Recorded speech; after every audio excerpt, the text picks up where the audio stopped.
Brad, how are you today? Lisa, I am great. Thank you for having me over. I am so glad that you agreed to this conversation. I've been bugging you for a little while, and I'm super excited to talk to you. Well, I was shamed into doing it, but here I am.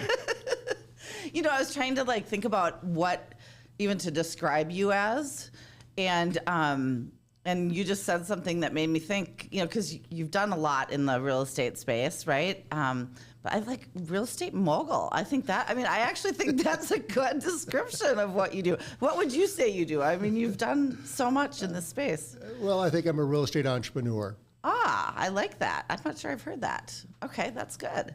And what does that mean? Well, it means the world I live in and what I want to do with my life is figure out how to make real estate work for tenants and investors.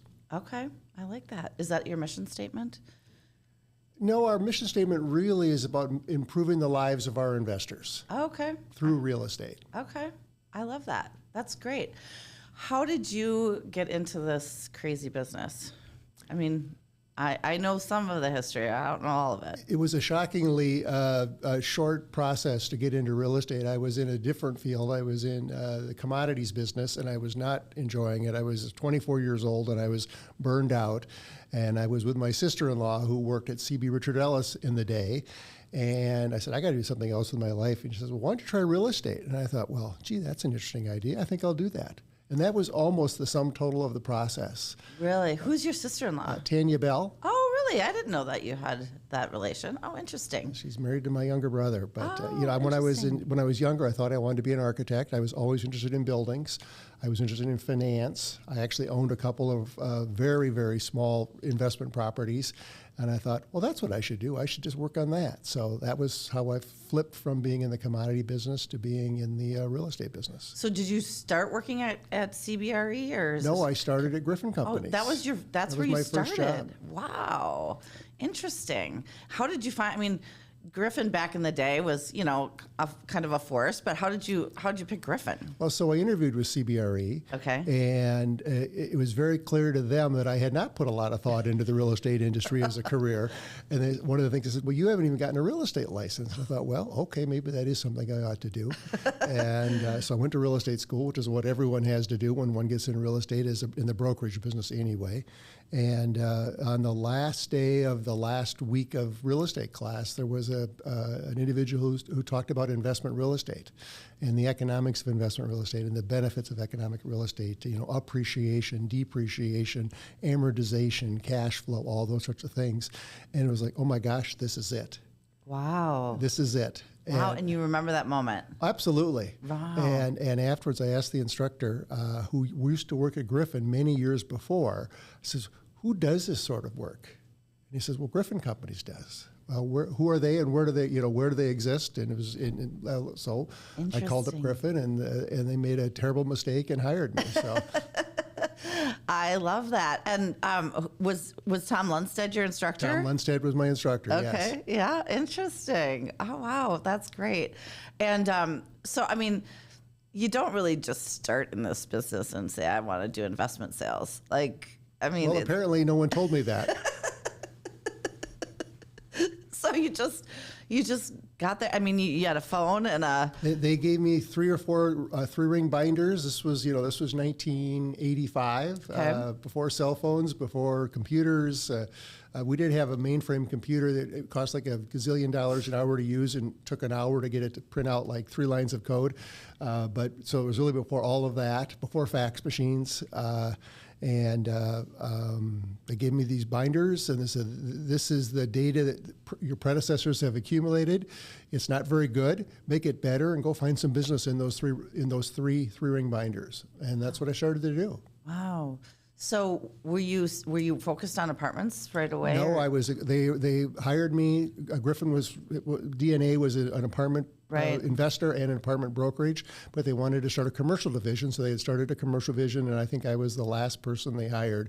Apparently, I broke the mold in multiple ways, and I filled out the last piece of their team on the commercial side. So commercial investment property. So Any type. Yeah, it was geographic. So they gave me the East Metro. Okay.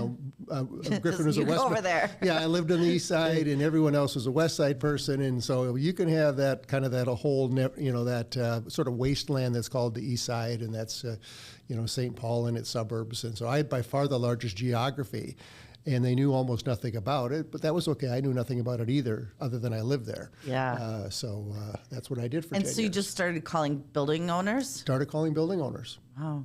Without a computer, I had my 3-ring binders. That's crazy.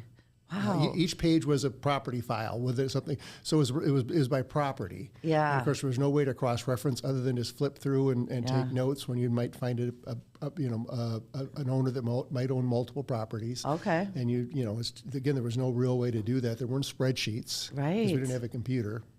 That's crazy. Yeah. And do you remember your first meeting? Or do you remember your first deal? I do remember my first deal. I sold I found that Kraus Anderson owned a shopping center. Well, it turns out they owned several shopping centers, and it was in Roseville, and they said, well, we'd like to. I can't honestly can't remember. I think they actually, I take that back. It was owned by somebody else. I don't remember who owned it. Okay. And they said they wanted to sell it, so I got the listing. It was a 80,000 square foot shopping center with a very small grocery store. Wow. Flipping through the books, I said, Kraus Anderson owned shopping centers. I wonder if they'd be interested. Well, lo and behold, they were. And that was my first sale. That's amazing. Were you working by yourself then? I was. I did bring in a more seasoned broker who had done a lot of retail transactions, and he knew the Kraus Anderson people. Okay. And so he helped me, see through. I mean, I didn't know anything. Right. No, absolutely. I could do the arithmetic. I could pick up a phone and dial, and that was about my skill set. So. Yeah, but I mean, that's impressive. Right. Wow. I think that's how we all start in one form or another. Right. It's just you kind of were a little bit of a cowboy. It sounds like. I mean, that's. Some people go on teams, some people get, but you just kind of went out and made it happen. I thought that's how you did it. You just, I ended up teaming up with a number of people over the years. Okay. But at that point, I was on my own. Wow. It was sink or swim. So how long were you at Griffin? 10 years. Oh, wow. Okay. And during that time, at some point, did you transition more to apartments some point? No, I never. Nope, Really? I did not do apartments. I was always in commercial. Really?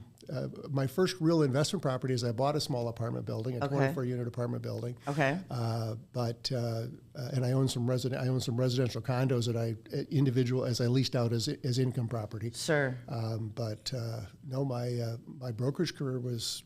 I think 100% commercial. And I did start specializing. I did a number of different things, but I did end up specializing in retail space. Really? Selling shopping centers. I did not know that. That's interesting. So at what point did you get together? Well, so as I was, building my business at Griffin Companies, the individual I worked with that helped me sell the Hamlin Shopping Center, his name was Bob Olson. Bob is still with us. Bob retired when he was 50, 34 years ago. Wow. So Bob is doing great. I'm going to see him next week. Love that. Bob was sort of our retail specialist in the office, and so that's why I brought him in to help on the Roseville deal. And then a few years later says, well, why don't we work together? Okay. And really, what he meant by that is he wanted me to do all the work, but he had the knowledge, he had the Rolodex, and relationships, which, right? Huge. I thought that was a perfectly reasonable arrangement. Although I do kind of wish you would have maybe worked just a little bit harder, but no, it was great. And then when Bob decided to retire at age 50. Kit Richardson, who was also working there on his own doing things, he came in and approached and says, hey, let's work together.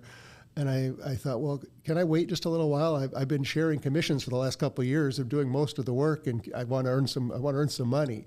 But I don't think we waited very long, and we did decide to work together. So Kit and I started working together, sharing our database, sharing our clients, sharing our deals, and that led into the creation of Shafer Richardson. Yeah.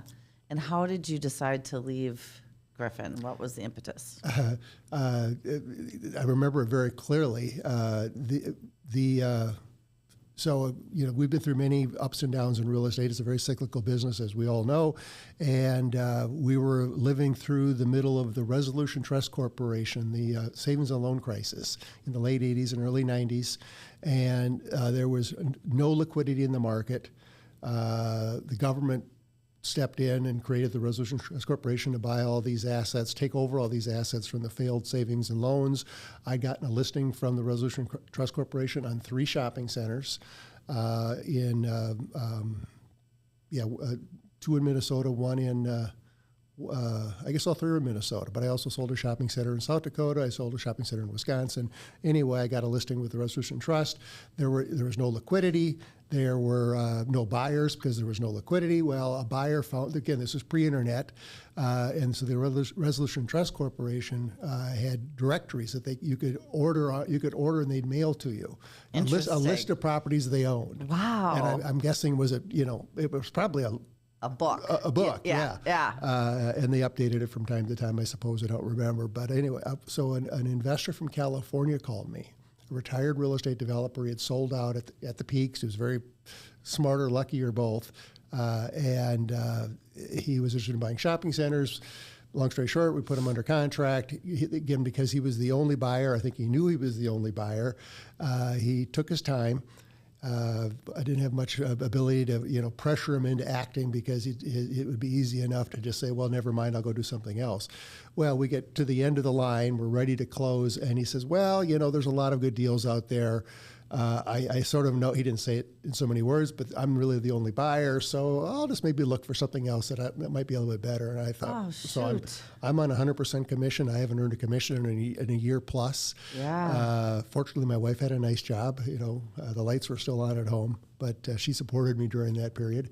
Anyway, somehow I convinced him to close, and he closed, and I said, never again am I going to be that reliant on the whims of a third party. I want to control my own destiny. Interesting. And, more or less simultaneous with this process, a friend of Kit's, who was a financial planner, said, hey, find some real estate I can put some of my investors in. Okay, that's a great idea. We found a property, took it to him, put it under contract, took it to him, and he says, well, actually, no, I have to run everything through my broker-dealer network. I can't do this. And we thought, well, why did you... Right. Why did you ask for this, right? So that was puzzling to us, but we had it under contract. We liked it. So, well, now what do we do? And so I said, well, I know somebody that might be interested in investing. Let me call that person. In the course of about 3 days, we raised $400,000. It was a $900,000 property. It was a small net leased retail property. And we raised in a couple of days $400,000, and we bought the property. So This is great. Let's do that again. Wow. Well, I think it was 18 months before we did another deal. Really? But that was the combination of those two events really propelled us to the idea that we wanted to create Shafer Richardson and really focus on building a portfolio of real estate. Okay. And so you managed then, right? You started a management company, or not right away because we only at the time we owned my little apartment building. Kid owned a little apartment building through another strange set of circumstances. Okay. And we owned this one net leased retail property. Says, okay, we need to have something more to start. Okay. And of course, and the ownership at Griffin at that time, Bob Dunbar, great person. Bob had bought out Larry. Okay. Bob knew what we were doing. We were talking about, and he really tried to get us to stay. And he said, hey, you do all that you want. We were some of his top producers. Right. You do all of that you want, but just give me a little something off of each one to help cover the overhead of the office, which was a totally reasonable ask. Sure. He couldn't have been nicer about it. We said, well, I really don't want to serve two masters. Yeah. I want to focus on building what, and I don't even know if we had a name for the company at that point, but obviously we called it Shafer Richardson. I wanted to call it Richardson Schafer, and Kit, being very clever, said, no, we're going to call it Shafer Richardson. Being, okay, if somebody's, the bill collector calls, they're going to call Schafer, not Richardson. That was, he was older and smarter than, was and still is older and smarter than me. So, funny. So anyway, we acquired a few more assets, and once we got to kind of a So then Griffin managed those properties. no, so Oh, okay. they were again. I managed. So Kit managed his apartment building. I managed my apartment building. And then the triple net lease Triple property. net don't we lease, and then have we to- bought another, basically triple net leased industrial property. And then when we closed on 2 multi-tenant properties, an office building and a shopping center, small, that was sort of that was a triggering event. So the day we closed in the shopping center was the day we started Shafer Richardson. Okay. November of 1995. Really? So about 29 years ago. That's impressive. Wow. And I mean, you're just getting started. I mean, think about all the things that you've done since then, right? Like it's just so evolved. Yes. Well, our initial plan was just to build a portfolio of real estate, and we managed to we went from some odds and ends, some dogs and cats, to about 2 million square feet within 5 years of investment property. And how many investors did you have? Probably about 30. Oh, really? Okay. And there's one led to the other, which led to the end. The margins were good in those days. We were still coming out of this Resolution Trust Corporation era when prices were muted, values were low, cap rates were relatively high. Interest rates were also relatively high, but there was a good margin there. There were some, not very well occupied buildings that we bought that we were able to fill fairly quickly, and it worked great. And then we move into the 2000s. We had the .com recession. We started out buying leased buildings, but then we transitioned because they were getting more and more expensive and less interesting from an investment perspective. So then we started buying under leased buildings. And then we started buying empty buildings. Okay. And filling them up. Yeah. And so that, we were segueing from being an investor to being, a developer. But we still weren't really creating buildings. We were just buying old buildings and fixing them up. And repurposing. And we started buying in what became the North Loop. That was that was good foresight on your part. Yeah, it was. We'll call it that. Luck might be another word for it, but no. So both Kit and I are interested in architecture. Both of us are interested in history. We both like to travel, and we had seen what was happening in other cities around the country and even around the world, where there were these old buildings, these old neighborhoods are being reclaimed and regenerated. But it was still serendipity in that we bought a very ordinary suburban professional office building with a couple of dentists and a couple of doctors in it from an investor family that owned some property in what is now the North Loop. Okay. And they said, we got this building, the Ford Center. It's Scott Tankenoff, Hillcrest Development, owned the building. And they had just purchased a bunch of property in Northeast Minneapolis, and Scott wanted to focus on that. And he thought the Ford Center was too labor intensive for him to take care of and do the other thing. And so he asked if we'd be interested in buying the Ford Center because we had no idea what that was. Not sure I'd ever even seen the building before, but we drove downtown and we walked through it. So this is the coolest building ever. And it was also like really old. it was really old, but it was also really big. It was like 5 or 6 or 8x bigger than anything we'd done to date. Okay. And with it, holy cow. But this is too cool. We got to figure it out. We found a couple of larger investors, relatively speaking, and plus some of the folks we already had, and bought the Ford Center, and that moved us into the north side. We tried to call it the warehouse district. The warehouse district people said, no, that we're, First Avenue, Second Avenue, that's the warehouse district. You guys are out there. That's no man's land. You're nothing. But we just started, but no one else was there.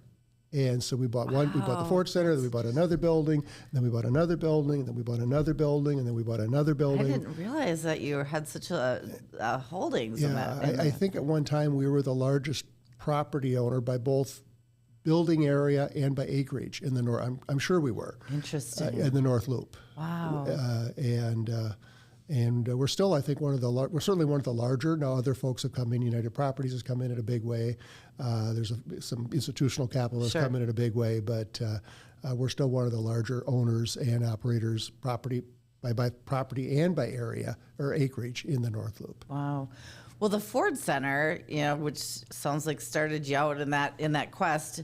I mean, that's a case study in and of itself. I mean, where did you even start with? What were you going to do with that? Well, so we didn't do much with that. Okay. We just operated it more or less as it was. It was Really? full of startup businesses, photographers, artists. The artists were starting to move out, the photographers were starting to move out, and we were backfilling them with more entrepreneurial, some young internet companies, and so forth. And we were going to keep it, and then the stadium got announced basically across the street from us, kitty Right. corner from us. And we thought, this is cool. We'll have a great view of the stadium. Yep. And then the Poleads knocked on our door, and we turned them down twice. Not because we were being clever or not because we were negotiating, because we didn't want to sell it. Yeah. And then the third time, they knocked on the door. And of course, every time they came back, they made the offer just a little bit better. And by the third time, I said, our loan is coming due. We were starting to, this was 2000 and, let's see, what would have been 2007. Okay. And so we were starting to slide into what became the Great Recession. Yes. We didn't know it was going to be as bad as it was yet. Right. But we thought, well, maybe having a little dry powder might be a good idea. And so it was good for us. We sold the Ford Center. Of course, so it was United Properties. And of course, then the recession hit. They greatly regretted buying it, but they did put together the redevelopment. They took advantage of federal and state historic tax credits and did a phenomenal job. And I think it turned out really well for them. But for a few years there, they were not very happy that they bought the building, at least for what they paid for it. Yeah. Of course, in hindsight, they got a great deal on it. But at the time, it felt like, oops, we made a mistake, and we felt like, boy, we were really lucky to get out when we did. Yeah. That's interesting that you say that, because I feel like I struggle with looking at real estate and, like, what is a good deal? It seems like it's so hard to find a good deal. But, owning real estate over time, it's just so smart to own real estate. And, like, the earlier you can get in and the longer you can keep it, and as long as it cash flows, I don't know. It's hard to. I think people think that they're going to hit a home run on every real estate deal, and it's hard to find home runs, isn't it? It is. You have to. I think there's a certain amount. There are some people that seem to find more than others. Yeah. But it's because they work at it. They work really hard at it, and they're smart. They can do the math in their head, and not everyone can do that. Yeah. And they have that entrepreneurial spirit. Yeah. And so they can sense, well, okay, there's some opportunity here, but they're still going to make some mistakes. Yeah, for sure. And again, time is a great healer. You can cover up a lot of mistakes with enough time. In some cases, you can't. They're just, if you bought the wrong building at the wrong price, In the wrong location. Yeah. you got a problem. Yeah, and there's right. plenty of that out there. Yeah. We've certainly made that mistake more than once. Yeah. But we've also obviously, Had some home runs. had some absolute home runs. Yeah. For sure. Yeah. Looking at some of your numbers, your recent investment happy hour, I was like, well, those are a couple home runs. Yeah, yeah, and talking about the transition from being an investor to being a developer. Yeah, how did that happen? So we had all this property in the North Loop. Prices got expensive, at least by our standards. We stopped buying. We were just sort of sitting there twiddling our thumbs. All of a sudden, people started coming in, and we're starting to develop condos. 2002, 2003, 2004, and we actually sold one of our properties to a condo developer. We were really puzzled, but they shared with us their plans as they went through their process to get their project approved, and we thought, boy, it just doesn't make much sense. Yeah. And well, sure enough, they weren't able to get to the finish line. They canceled their contract, so we thought, well, why don't we do it? Wow. Because we had nothing else to do. Right. We didn't see any opportunities to buy anything. We were just sort of sitting around twiddling our thumbs. Interesting. And we had staff sitting there without much to do. And we said, well, maybe we can do this. So we spent about 2 years trying to figure out what it took to develop condos, to segue from owning commercial property to being in the residential business at a very And condos. Condos. Not you did condos before you did apartments. Well, no one was doing apartments in 2003, 4, 5. Okay. Everyone was doing condos. They were converting apartments to condos. Condos were so hot. All right. Now I'm thinking of, Thinking back to, the dysfunction in even those small apartment buildings, right? Right. Yeah. Well, there was, what led to the Great Recession was, of course, the plethora of capital available for individuals to take out a mortgage to buy a home. And of course, it got way out of control, as we know in hindsight. It wasn't obvious to us really what was going on, other than we knew it was crazy. But okay, people are willing to buy these things. They were buying them as investments. They were buying them to flip. Yeah. And of course, in hindsight, we saw it coming, but what we saw coming and what actually happened were not the same thing. We knew it was going to slow down. We knew it was frothy and overwrought, and so we were winding down. But it happened much faster and much more severely, and we got caught like everyone else with a couple of condo projects that had a lot of unsold units, and that was a tough time. We survived that. It was hard. 2008 to 2010, 11, 12 was very difficult. As we saw the world finally starting to come around, we realized we were going to survive because we weren't sure. We shrunk dramatically. We didn't take the principals didn't take any money out of the business in any form for about 4 years. Wow. Not even grocery money. Those were tough times. Right. And but we survived. And as we thought, okay, we've made it. We're going to survive. I think headwinds are turning into tailwinds. What are we going to do now? We actually thought about not doing anything. We got a nice portfolio that we still own of income property. It was working. It says we could just clip coupons.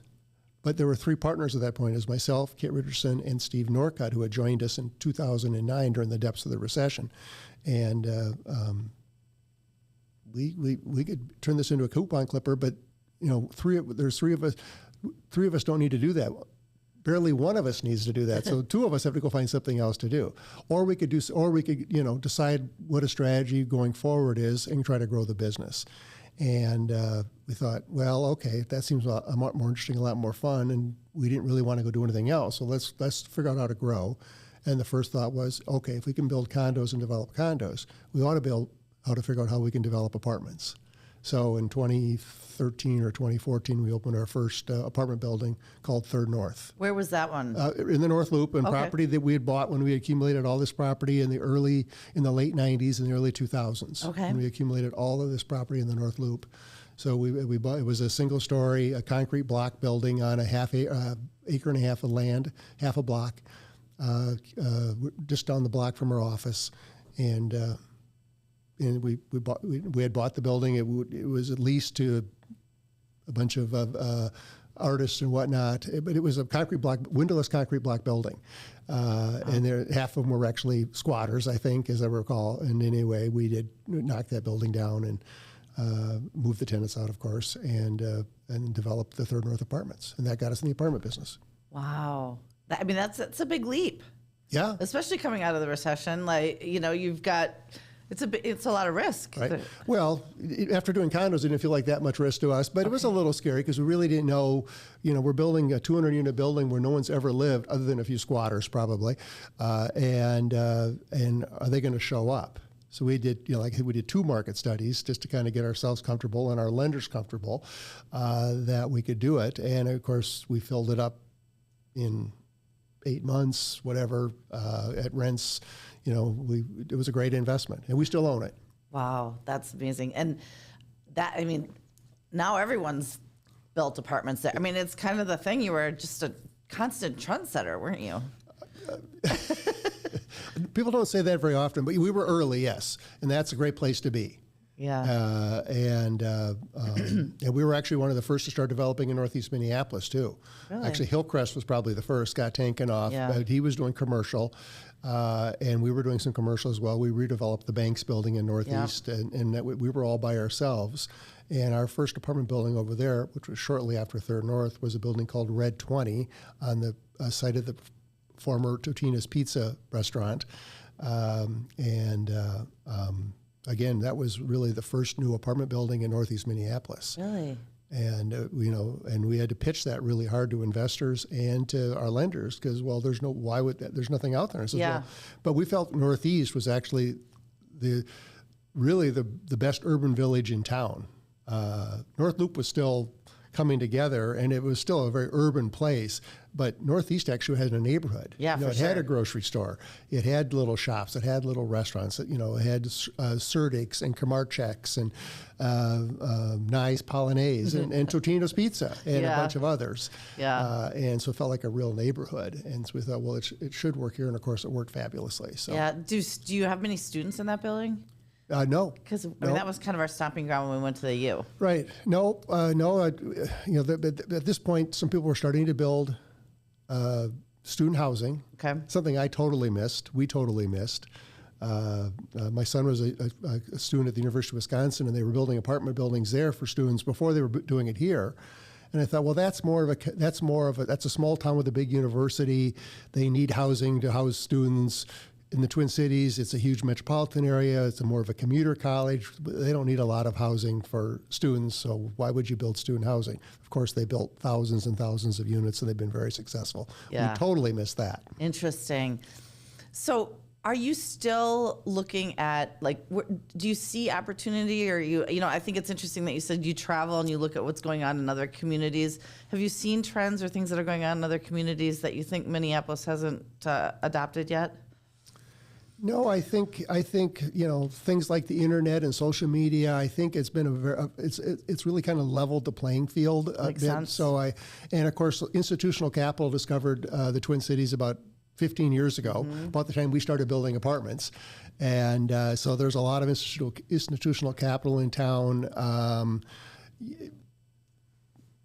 Yeah, I mean, the other markets have more build to rent, where you're building homes and townhomes for.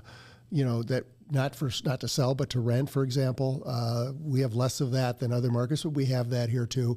I think that's proven to be a difficult product type to make the math work on, is what we've learned from talking to different folks. That's one example. Yeah, no, that's really fascinating. At this point, we're looking for niches, on the development side.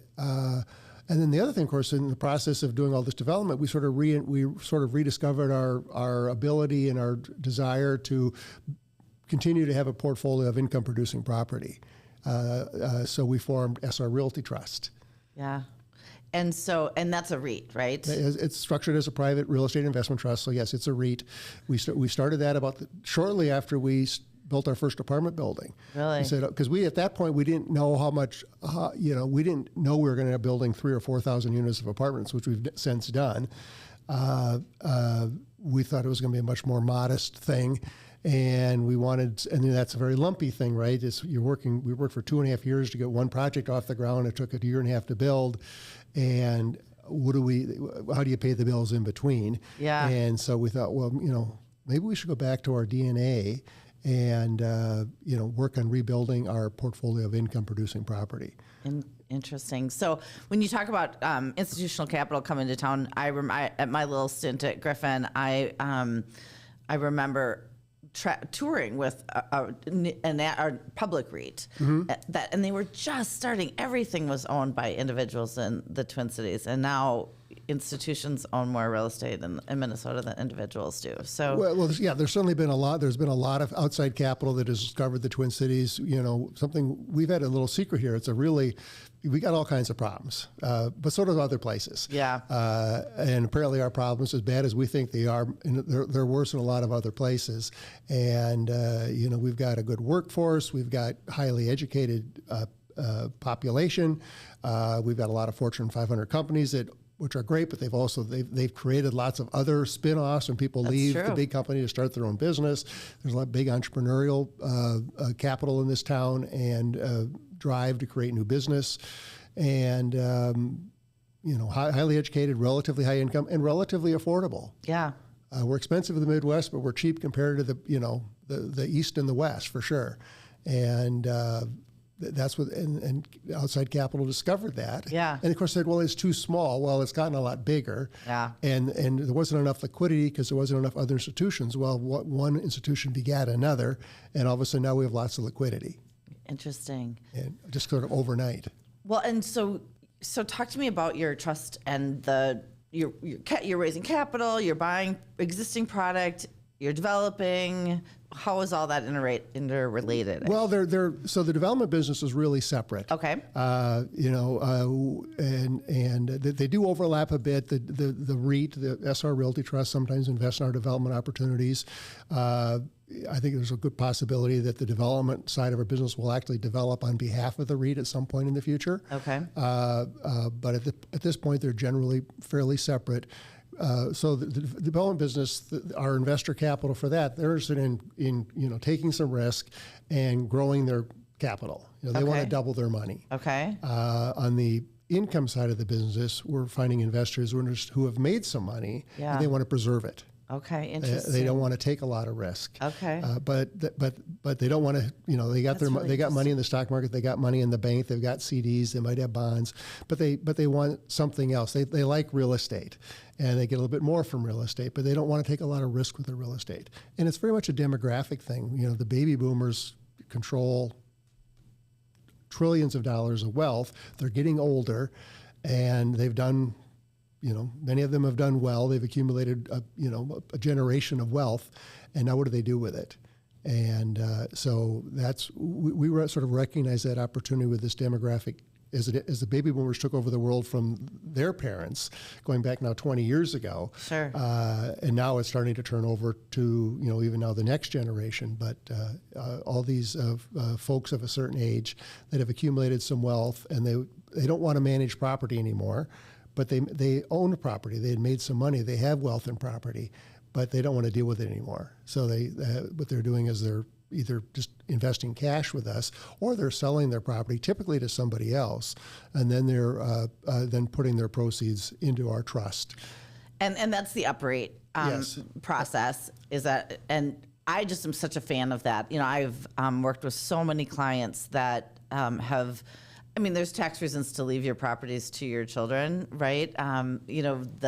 With the stepping up of balance, but they don't want it. Well, they don't know what to do with it. Well, yeah, and some of them want it, and usually it just creates this huge divide in the family. And I think it's such a messy way to leave your estate, unless you've got somebody actively in the business. If you really thought that through.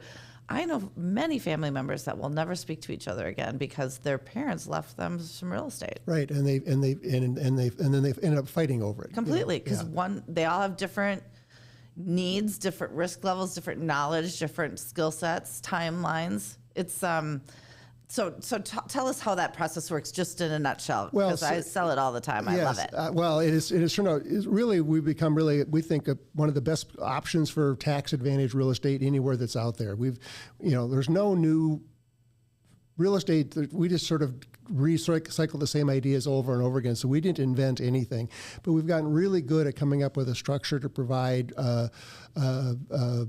estate planning, tax preservation, and simplifying their life by investing in real estate, or I should say by taking their real estate.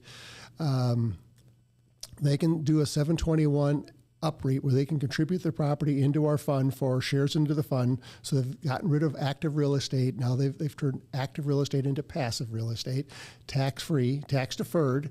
And so they put their real estate into the trust. They get shares in the trust. And now they've got, instead of having a building to give to their kids and to fight over, they've got a stack of shares, and they can divide those shares up, and the kids can do with, each kid gets their share, and then they can sell them, they can keep them, they can give them away, whatever they want to do. And they don't have to rely on their siblings. They don't have to fight with their siblings over what to do with mom and dad's real estate. They got their box of shares, and they do what they want. But in most cases, we don't want that real estate. It's a duplex. It's farmland. It's something far away. So what we ask them to do is sell it to the best buyer, and then we will sell you one of our properties to satisfy a 1031 exchange. And then you turn around a few years later, if it suits you, it's at your choice, and you can give that property back to us in return for shares. And of course, most folks don't want it. They want to get out of owning property. But in order to do a 1031, you have to buy property. Right. So we sell them a property that we own, that we like, that we've vetted, we've done all the due diligence on, and we sell them that property or a share in that property. It's often multiple investors. And they own it for a few years. And then they call us, or we call them and said, okay, you don't really want to own a share in that property. You really want to be in this fund. And so they said, yes, that's right, we do. So would they then do the 721 UPREIT, and they contribute the property and get shares in the fund? It's just so brilliant. And, I think people end up holding on to real estate longer than they want to and managing messy real estate when they could benefit from it so much earlier and then have this clean estate. And now they're invested in a really diversified portfolio that just has a lot of, there's just so many good things about it. So Right. I love what you're doing. Yeah, and I'm a huge fan. It's a whole other podcast, by the way. Frankly, we could spend an hour just talking about the benefits and the advantages and how that works. We'll have Evan come in and talk about Evan, that. I think Evan is more introverted than I am, but he would really be good. You should get Evan in here. Yeah, absolutely. No, that would be good. Well, we could talk, I think, for hours and hours. But if I was looking to invest in one of your projects or the real estate trust or whatever, what would you suggest? What are the options for me to invest in what you're doing? Well, as I alluded to a few minutes ago, we have the two strategies. One is wealth preservation and income, and that's SR Realty Trust. That's for folks that have some capital. They want to, they've earned some money. They want to put it away. Pays an above average current yield. There's a little bit of growth to it. It's not in the stock market. So you don't have the volatility of the stock market. So it's a nice middle spot, and it gives you some access to commercial real estate and current income. So that's the fund. On the development side, you're taking more risk. So if you're comfortable with risk, if you've got some capital that you still want to try to grow, then investing in our development pipeline is an option for you. Our goal has been to try to double people's money. That's not as easy to do today as it was 5 years ago. What we're telling people today is we can grow your money by 50 to 75% and do it within 2 or 3 years by investing in one of our ground up apartment buildings. And we've had a great track record doing that. Yeah. And we've developed, I say, 3,000 or 4,000 units over the last dozen years or so, and a few that were so-so, but we've had some just absolute home runs in that process too, as you saw from some of that information we shared with you earlier. So you've had a lot of home runs throughout your career. Where do you see what's the next 10 years look like for Brad? Slowing down at some point, but I'm having a lot of fun. I have 3 or 4 mentors that are 20 years older than me, and they're still very active, and they're having the time of their life. And I just they're my guiding light in terms of what I want to do. I want to keep working. I enjoy what I do. There's great opportunity out there. There's a lot of really good operators out there. There's also a lot of not so good operators out there. And we're just trying to, be a good resource for folks with capital who want to invest in real estate, where we're co-invested with them and we have their best interest in heart. And we're going to take care of them. And that's really been our mantra. And that's really the key to our success over the last almost 29 years is taking care of our partners. Wow. And you've done a great job of that. Thank you. Thanks so much for spending time talking today. I've learned so much. Lisa, it was great. Thank you for having me.